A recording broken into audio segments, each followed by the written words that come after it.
Hello friends, welcome to சமையல் room. இன்றைக்கி மஞ்சள் பரங்கிக்காயை வச்சு கோஃப்தா கறி எப்படி செய்கிறதுன்னு பார்க்கலாம். அதுக்கு பரங்கிக்காயை பெருசு பெருசாக கட்டமாக சதுரமாக வெட்டி நம்ம வேக வச்சு எடுத்துக்கணும். வேக வச்சு எடுத்துட்டு இதை மசிச்சுக்கணும். மசிக்கிறப்ப ரொம்ப நைஸாக மசிக்கக்கூடாது, ஒன்றும் பாதியமாக மசிச்சு எடுத்துக்கலாம். இப்போ அடுத்ததாக கோஃப்தா கிரேவி செய்கிறதுக்கு 2 பச்சை மிளகா, சின்ன துண்டு 2 துண்டு இஞ்சி, 5 பூண்டு பல், 10 மிளகு, 10 மிளகு போதும். இப்போ இதை நம்ம உரலில் இடிச்சுக்கலாம், இல்லைனா மிக்சியில் பல்ஸ் விட்டு எடுத்துக்கலாம். இப்போ அடுத்ததாக கோஃப்தா கறிக்கு 6 பூண்டு பல், 10 மிளகு, இதையும் உரலில் இடிச்சுக்கலாம், இல்லைனா மிக்சியில் பல்ஸ் விட்டு எடுத்து வச்சுக்கலாம். அடுத்ததாக கோஃப்தா உருண்டைக்கு 4 டீஸ்பூன் கடலை மாவு சேர்த்துக்கலாம். 1 டீஸ்பூன் மல்லிப்பொடி தனியாத்தூள் 1 டீஸ்பூன் சேர்த்துக்கலாம். ஒரு 1/4 டீஸ்பூன் மஞ்சப்பொடி சேர்த்துக்கலாம். அடுத்ததாக சில்லி ஃப்ளேக்ஸு ஒரு 1/4 டீஸ்பூன், மிளகாத்தூள், சீரகத்தூள், கரம் மசாலா இதெல்லாம் ஒரு 1/4 டீஸ்பூன் சேர்த்துக்கலாம். இப்போ நான்வெஜ்ஜு செய்கிறதா இருந்தாக்கா ஒரு 1/2 டீஸ்பூன் சேர்த்துக்கலாம். இப்போ அடுத்ததாக கார்ன்ஃப்ளவர் மாவு 2 டீஸ்பூன் சேர்க்குறேன். அடுத்ததாக பூண்டும் மிளகும் மட்டும் நம்ம இடித்தோம் பார்த்திங்களா, அதை மட்டும் சேர்த்துக்கணும். பூண்டு மிளகு இது 2 மட்டும் இடித்ததை இது கூட சேர்த்துக்கலாம். அடுத்ததாக இதுக்கு தேவையான அளவு உப்பு சேர்த்துக்கலாம்.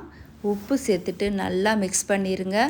தண்ணியெல்லாம் ஒரு சொட்டு கூட ஊற்றாதீங்க, ஏன்னா பரங்கிக்காயில் தண்ணி இருக்கும், அதுவே போதும். நல்லா பெரட்டி விட்டு உருண்டையாக பிடிச்சி வச்சிடலாம். அடுத்ததாக பொடியாக நறுக்கின கொத்தமல்லியும் இது கூட சேர்த்துக்கோங்க. தண்ணி சேர்க்கவே சேர்க்காதீங்க, காயில் இருக்க தண்ணி போதும். நல்லா மிக்ஸ் பண்ணிடுங்க, உருண்டையாக உருட்டி வச்சுக்கோங்க. இப்போ அடுத்ததாக ஒரு உருண்டையாக எண்ணெயில் போட்டு நல்லா கோல்டன் ப்ரௌன் கலர் வர வரைக்கும் ஒன்று போட்டு பொறுமையாக பொரித்து எடுத்துக்கலாம். இது உருளைக்கிழங்கில் செய்யலாம் இந்த கோஃப்தா கறி, இல்லைனா பன்னீரில் செய்யலாம்.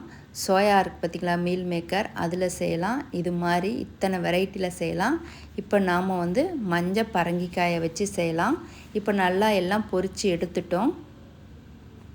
இப்போ அடுத்ததாக கோஃப்தா கிரேவிக்கு நல்ல பெரிய வெங்காயமாக ஒரு வெங்காயத்தை நம்ம இந்த பொரிச்சோம் பார்த்திங்களா, அதே எண்ணெயில் நல்லா கோல்டன் ப்ரௌன் பிரியாணிக்கு வறுக்கிற மாதிரி நல்லா ஃப்ரை பண்ணி இந்த வெங்காயத்தை எடுத்துருங்க.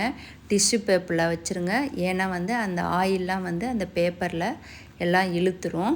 இப்போ கோல்டன் ப்ரௌன் கலர் வர வரைக்கும் நம்ம அப்படியே நல்லா பரட்டி விடணும். அப்படியே ஒரே பக்கமாக வச்சிங்கன்னா தீஞ்சு போயிடும். இப்போ நல்லா கோல்டன் ப்ரௌன் கலர் வந்துருச்சு. இப்போ டிஷ்யூ பேப்பரில் எடுத்துடலாம்.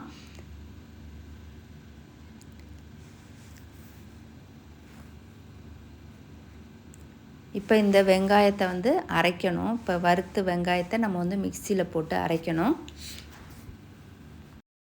அடுத்ததாக கோஃப்தா கிரேவிக்கு நான் 3 தக்காளி எடுத்திருக்கேன். இப்போ இதை நம்ம அரைச்சி எடுத்துகிட்டு வந்துடலாம். 3 தக்காளி, இப்போ ஃப்ரை பண்ண ஆனியன், இப்போ ஃப்ரை பண்ணோம் பார்த்திங்களா வெங்காயம், அந்த வெங்காயத்தையும் இது கூட சேர்த்துருங்க.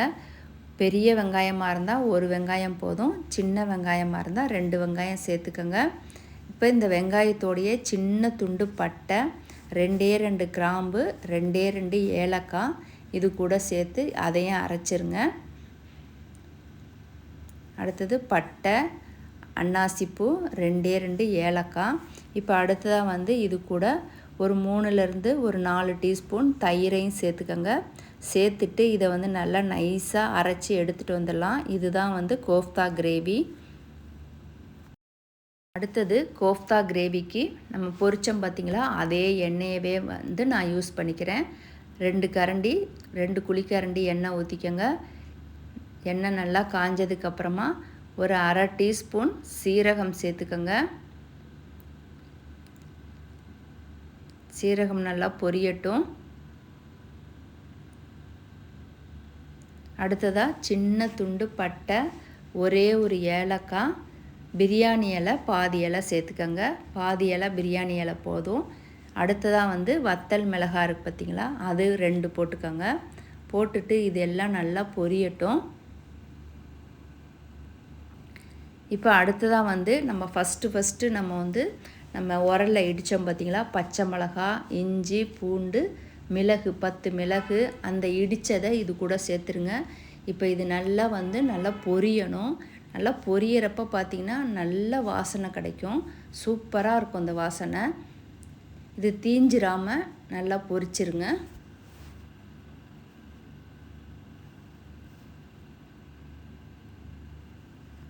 இப்போ இது நல்லா பொரிஞ்சதுக்கப்புறமா ஒரு 1/4 டீஸ்பூன் மஞ்சத்தூள் சேர்த்துக்கோங்க. ஒரு 1/4 டீஸ்பூன் கரம் மசாலா சேர்த்துக்கோங்க. ஒரு 1/4 டீஸ்பூன் மிளகாத்தூள் சேர்த்துக்கோங்க. உங்களுக்கு காரம் வேணும்னா இன்னும் கூட நீங்கள் மிளகாத்தூள் சேர்த்துக்கலாம். நான் வந்து ஒரு 1/4 டீஸ்பூன் தான் மிளகாத்தூள் சேர்த்துருக்கேன். இப்போ அடுத்ததாக நம்ம அரைச்சோம் பார்த்திங்களா, வெங்காயம், தக்காளி, தயிர், பட்டை இதெல்லாம் இந்த கிரேவியை இது கூட சேர்த்துடலாம். சேர்த்துட்டு நல்லா மிக்ஸ் பண்ணி விடுங்க. இதான் வந்து கோஃப்தா கிரேவி. இது நல்லா வதங்கணும்.